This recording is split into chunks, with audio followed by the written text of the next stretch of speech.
Next up at UFC Nashville, we have the main event of the evening. We have Derrick Lewis taking on Tallison Teixeira. Derrick Lewis, the all-time knockout king. Derrick Lewis, 2-3 in his last 5, took a full year off, but here he is main eventing his card in Nashville, taking on Tallison Teixeira. Very young in his career, but he is undefeated with all finished wins. I don't need to break down Derrick Lewis. We all know who he is at this point in his career. He's a guy that has incredible power. He can knock you out with one punch in the beginning of the fight or the end of the fight. He was losing all 3 rounds to Volkov, just bang, one punch, got it done. He's a guy that just invented standing up because jiu-jitsu is not real. Derrick Lewis is all the things you want in a highlight, but not the things you want inside the cage, because the reality is Derrick Lewis fights are boring as shit until he lands that big punch. He's taking on Tallison Teixeira, undefeated, 8-0, very young in his career, but he's a physical specimen. This dude is absolutely tremendous. He's got great hands, good footwork, good power, good aggression. Problem is, he doesn't have a good record. Yes, he's 8-0, he's undefeated, but if you run through his record and who he's beaten, none of them are any good until his last fight, which was his first ever UFC win.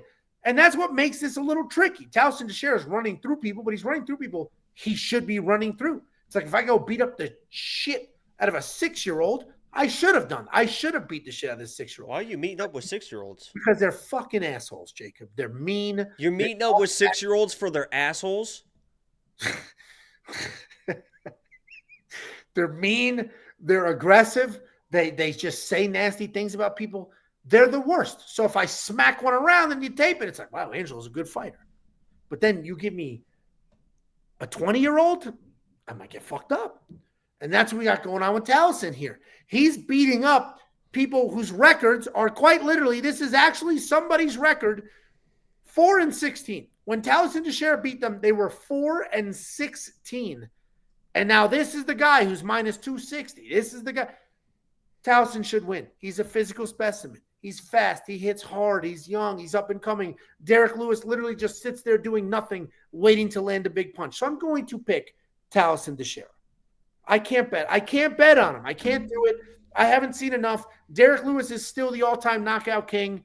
We're just going to all jump on this 8-0 guy who has, if you do the total combined record of his opponents, it fucking sucks. Can't do it. What do you think, Jake? Yeah, I'm going to take Tallison, but I don't have a lot of confidence in this guy. If you want, I would urge everyone. I see the comments right now in the chat talking about, I have Tallison in the parlay. I have him in this parlay. I have him in that parlay. He's going to fuck up Derrick Lewis. Please go watch his Contender Series fight and watch how many times this guy gets fucking hit. I mean, with right hands, with left hands, with this, with that. I mean, he uses his height the way you should not use your height. And there's just kind of doing this stuff, just fucking, he's still getting hit by people who don't have the power of Derrick Lewis. I know some people too are worried about, is this going to be a staring contest? Is this going to be a whatever? The youth, undefeated record and bravado of a guy like Tallison Teixeira matched with probably the last main event that Derrick Lewis is going to get, I would have to imagine. And I think he probably knows it as well. It feels like this is probably going to be fireworks. Tallison's not going to respect this guy. I'm 8-0. I'm knocking everybody out. I'm just going to knock this guy out, make a name for himself. And Derrick Lewis obviously has the power to knock out anybody, especially guys hittable as Tallison. So I'm looking at that minus 260, minus 270 now on Bet Online. Fuck that. I played the under 1.5. It's minus 210. I'll take either fighter in 7.5 minutes to fucking hit the canvas and not even have to worry about it. I'm taking Tallison because he's fucking taller, I guess, but I'm not going to be surprised if Derrick Lewis lands one of those shots and fucking sleeps this kid. But I think that this is one of those not stare at each other things. I think Tallison is his youth and bravado and undefeated record. You don't really, almost ignorance is bliss type of thing. You don't really fear anything until you know what the fear is, and he's never really felt that fear yet in the octagon. He thinks he's untouchable. He's going to come in there, and we'll see if he is or not. But I'm taking Tallison. Here, Pork did the work. Tallison's opponent's combined record is 29-39. You could do that for anybody that's coming off of regionals. No, I'm not disagreeing. I'm not saying Tallison's a bum. I picked Tallison. I'm just saying it's hard to take that body of work, beating the shit out of nobodies, and then immediately being like, this guy's the thing. That's what makes this tricky. And people keep commenting, Derrick Lewis is 40. Heavyweights have a very long. Heavyweights have a much different. When all you do is stand flat-footed and just wing right hands or whatever. A very and I wouldn't be different. surprised. I mean, Tallison knows how to grapple too, and I know Derrick has had his issues with the grappling in the past, but also try to work for his own takedown. He's got like interesting little trips and stuff, and I wouldn't be surprised if Tallison comes in because he tried to shoot a takedown on Tafa, I think, immediately, if I remember right. It was kind of obviously when you're that tall, it's hard to really change levels like that. So maybe we get a situation where he comes in, wants to settle Derrick Lewis down, shoots a takedown, and Derrick Lewis lands in all one of those fucking flying switch knees or something like that. That was crazy. I mean, Jesus Christ. Nascimento, I think that was. Yeah, because I think I was against Derrick Lewis in that one. I was just like, what the fuck just happened? Yeah, looked athletic, busy. Derrick Lewis is a low volume guy. You're going under 1.5. All power to you. I am a little worried that Tallison is just going to stare at him, and Derrick Lewis will quite literally just stare at you. Like, he won't come like Derrick Lewis doesn't run at people, but to your point, main event could be his last main event. It's actually his first main event in a very long time. Derrick Lewis isn't like a huge main event guy here. So this is a huge praise and love for that guy. So this feels like it's probably his last fight. It could be. I mean, it absolutely could be. This is going to be it should be a fun fight. I'm looking forward to it. Derrick Lewis fights, like I said, they're kind of boring until they're not, but then they're not, right? Then you get an unbelievable post-fight speech. You get an unbelievable knockout on one side or the other. So I'm looking forward to this fight. Should be a fun main event. This should be a really fun card. A lot of people hating on this card. I don't fully understand it because this is a decent. Good matchups. There's good matchups. Yeah, this is a decent. Not a ton of names, but there should be. I mean, even the girl fights should be. I mean, girl fights are fun almost when they're not competitive. Like when they're competitive, it gets a little stale, a little bit boring or whatever. It's better to have the big favorites for the girl fights, very high-level fighters.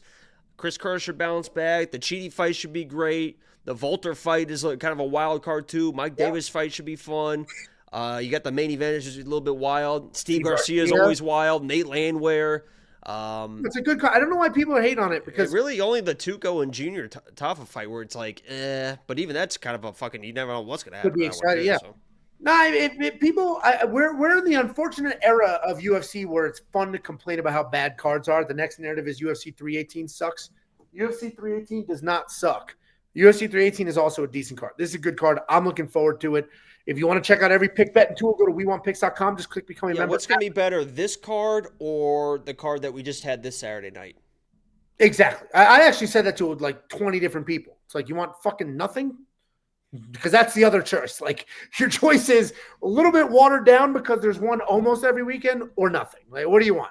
You want a mega card once every honestly, they're getting to a point now. You see, I mean, they have so many prospects. Like, MMA is still such in like an infancy stage. Like, you're just now getting the people in their 20s that have been training kind of their whole lives rather than kind of the old UFC where people like started training in their 20s and stuff. And it was like kind of the older champions and stuff. So now you're almost getting that whole talent pool to be able to really fill up all these weekly cards.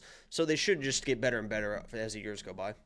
I'm looking to this card, looking forward to this card. I hope you are too. If you want to check out every pick, every bet, every tool. I should be streaming too, I think. I'll be home if you want to hang out. WeWantPicks.com. Click Become a Member at the top. It's only $10 for an entire month. We do have a super chat. Crips Keeper says, kidding, Ange. That head is not small. It's either a big head or too close to the camera. It's the camera. It fits. Why do you have breasts now? No. Now turn towards the light. Oh boy. Those are C cups, or what do we think? Nah, it's a good B and a half.